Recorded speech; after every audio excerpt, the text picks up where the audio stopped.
ప్రార్థించకుండా నేనుండలేనయా. చెప్తారా మనస్ఫూర్తిగా? ప్రభువా ప్రార్థన నేర్పయ్యా,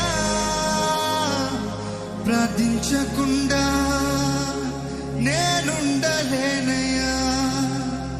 నీ పాదాలు తడపకుండా నా పయనం సాగదయా.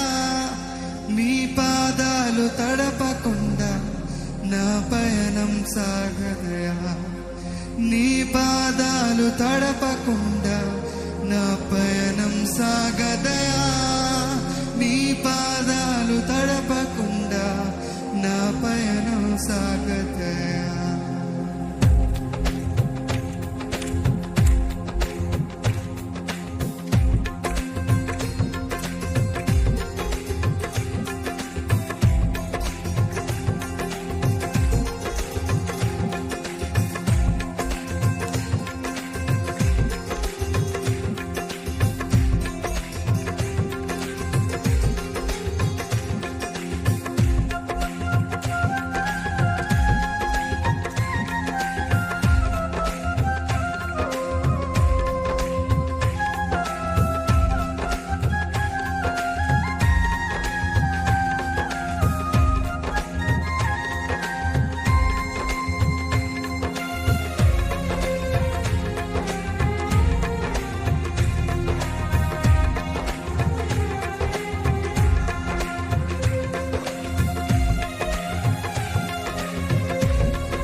ప్రార్థన